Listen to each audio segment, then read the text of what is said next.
करूंगा और इस कक्ष में भी वापस कभी नहीं आऊंगा। भरत, भरत, मुझे क्षमा कर दे भरत, मेरे लाल, मुझे क्षमा कर दे, क्षमा कर दे। इस तरह भरत ने जब कैकई से पूरा वृत्तांत सुना तो उसे माता कौशल्या की चिंता हुई। उससे रहा नहीं गया, तुरंत कैकई को असहाय अवस्था में छोड़कर माता कौशल्या के कक्ष में जा पहुंचा।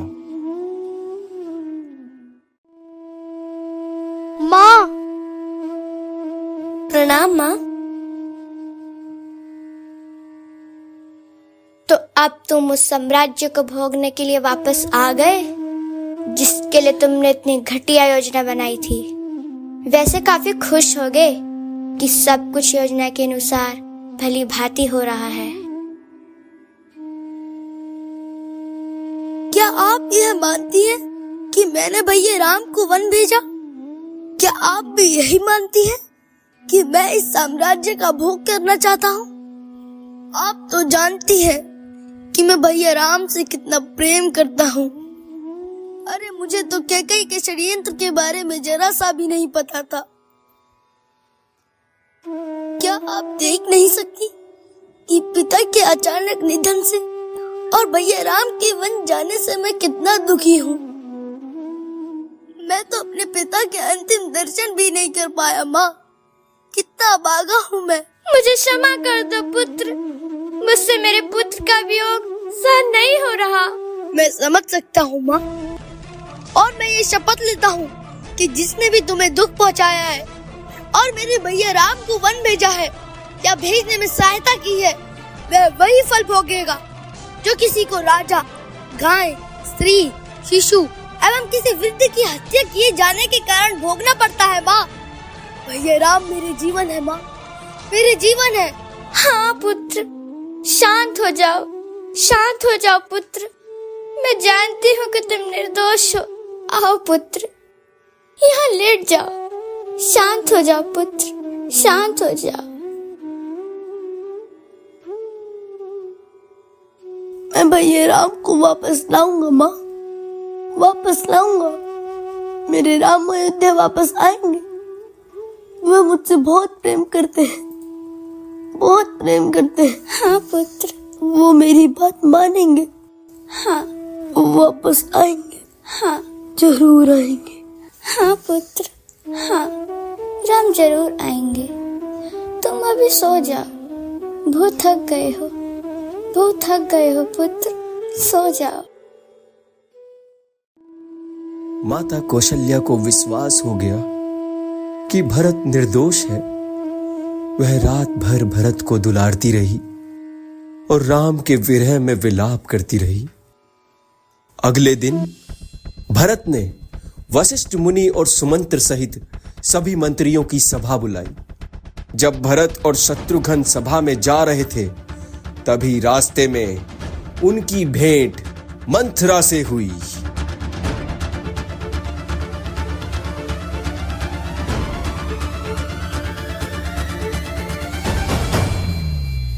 भैया, ये रही वो डायन जिसने माता कैकई को भड़काया है और भैया राम को वन भिजवाया है। यदि आप आज्ञा दे तो मैं इसके प्राण अभी ले लेता हूँ। शत्रुघ्न, रुक जाओ। स्त्रियों पर हाथ उठाना एक क्षत्रिय का धर्म नहीं। भैया राम इससे कभी खुश नहीं होंगे। छोड़ दो इसे। देखा आपने भरत का हृदय? जिस व्यक्ति ने उसका सब कुछ छीन लिया हो, उसे भी उसने कितनी सरलता से क्षमा कर दिया। ऐसा वही व्यक्ति कर सकता है जिसके हृदय में भगवान राम के प्रति अपार प्रेम हो। इसके पश्चात यह सोचते हुए कि वशिष्ठ मुनि और अन्य मंत्रीगण सभा में उनकी प्रतीक्षा कर रहे होंगे, भरत शत्रुघ्न के साथ सभा में पहुंचकर कहते हैं, राजा बनने के लिए 3 बातों का होना जरूरी होता है: गुरु का आशीर्वाद, मंत्री और साथियों का सहयोग, प्रजाजन का स्नेह और विश्वास। आज मुझे ये तीनों प्राप्त है, इसलिए मैं बड़ी प्रसन्नता के साथ यह राज्य स्वीकार करना चाहता हूँ, परंतु मेरे मन में एक शंका है। राज सिंहासन पर बैठने से पहले उस शंका का समाधान कर दे तो अच्छा है। क्या शंका है आपको राजकुमार भरत? आज से कुछ दिनों पहले महाराज दशरथ ने ऐसी ही एक सभा में राम को राज्यभार सौंपने का प्रस्ताव रखा था, जिस पर बिना किसी संकोच के आप सबने अपनी मंजूरी दी थी। क्यों? मैं पूछता हूँ क्यों आपने श्री राम के पक्ष में अपना मत दिया था? क्योंकि राम जैसा राजा किसी देश को बड़े भाग्य से मिलता है। बिल्कुल ठीक कहा आपने। फिर आपका मत लेने के बाद राजा ने अपनी एक चहेती रानी के कहने पर आपके प्यारे श्री राम को घर से निकाल कर वन में भेज दिया और उसके पुत्र को राजा बनाने का निर्णय ले लिया। तब आप में से कोई उठा था यह पूछने के लिए कि हमारे मत का क्या हुआ? क्या आप में से किसी ने राजा के इस अन्याय के विरुद्ध उसे ललकारा? क्या आप में से किसी ने विद्रोह की आवाज उठाई? क्या आप चाहते हैं कि राम अयोध्या के राजा ना बने? कदापि नहीं। तो फिर उठिए और उठाइए वो राजमुकुट और राज्याभिषेक की वो पवित्र सामग्री और चलिए मेरे साथ वन में, ताकि जिसका ये अधिकार है उसका राज्याभिषेक वन में करके उसे अपना राजा बनाकर ये अयोध्या वापस ले आए। परंतु क्या श्री राम ये बात स्वीकार करेंगे? क्यों नहीं करेंगे? यह मेरी प्रतिज्ञा है। यदि वो वापस नहीं आए तो मैं भी उनकी तरह एक वनवासी का जीवन बिताऊंगा। आप सभी मेरे साथ चलने की कृपा करें। गुरुदेव, मेरा ये संकल्प सफल हो ऐसा मुझे आशीर्वाद प्रदान करें। तुम धन्य हो भरत, धन्य हो। तुम सचमुच धर्म का अवतार हो। तुम्हारे कुल में अनेक बड़े बड़े प्रतापी राजा और पुण्य आत्मा हो चुके हैं, किंतु धर्म के सामने इतने विशाल साम्राज्य को तुच्छ समझने वाला तुम जैसा महात्मा आज तक कोई नहीं हुआ। तुम धन्य हो भरत, तुम्हारी सदा ही जय हो। इस तरह भरत सभी अयोध्या वासियों को लेकर वन में श्री राम को इस आशा से ढूंढने निकल पड़ते हैं कि उन्हें वे अयोध्या वापस ले आएंगे। रास्ते में सुमंत्र उन्हें निषाद राज गुह से मिलवाते हैं, जो श्री राम के परम भक्त हैं। कौशल्या दशरथ के नंदन, राम ललाट पे शोभित चंदन, रघुपति की जय बोले लक्ष्मण, राम सिया का हो अभिनंदन। अंजन पुत्र पड़े हैं चरण में, राम सिया जपते तन मन में। मंगल भवन अमंगल हारी, ग्रवहु सुदशरथ अजर बिहारी। राम सिया राम जय जय राम। राम सिया राम जय जय राम। राम सिया राम जय जय राम। राम सिया राम जय जय राम। निषाद राज। अरे क्या हुआ भाई, काहे घबरा रहे हो? मैंने अभी बहुत बड़ी टोली जंगल की तरफ आते हुए देखी। का? हाँ निषाद राज। अबे हाँ का? पूछा काहे नहीं कि कौन टोली है, किधर जा रही है, क्या करने जा रही है? मैं पूछ कर आया हूँ निषाद राज। ए हटो इधर से। हाँ बे, कौन टोली थी और किधर जा रही थी? भरत है निषाद राज, भरत। अबे कौन भरत? प्रभु श्री राम के छोटे भाई। प्रभु श्री राम के छोटे भाई भरत?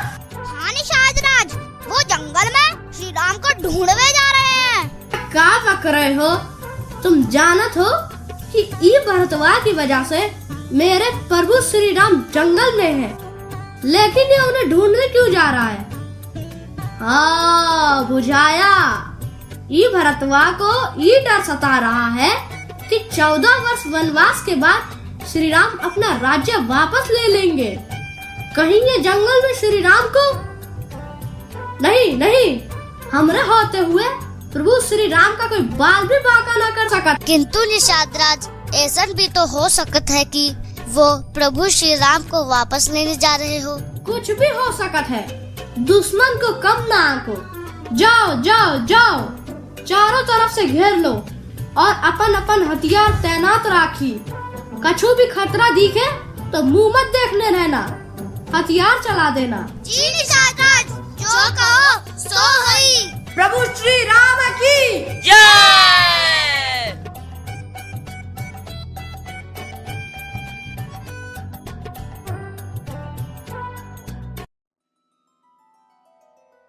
कुमार भरत, यह श्रृंगवीरपुर है। यहाँ के राजा निषादराज गुहू हैं। वह श्री राम के परम भक्त हैं, पर श्री राम उन्हें अपना सखा मानते हैं। क्या श्री राम उन्हें अपना सखा मानते हैं? तब तो वो मेरे लिए भैया राम के समान हैं। आर्य सुमंत, मुझे उनके शीघ्र दर्शन कराइए। अयोध्या के राजा भरत कुमार को निषाद गुहू का जुहार। लो, वो स्वयं यहाँ आ गए। जुहार भरत राजा। नहीं निषाद राज, मैं आपकी शरण ग्रहण करता हूँ। अरे रे रे रे, अयोध्या के राज अब ये क्या कह रहे हो? भैया आपको हृदय से लगाते हैं, आप मुझे अपने गले से लगा लीजिए। मुझे ऐसा लगेगा जैसे मेरे भैया राम ने मुझे स्पर्श कर लिया हो।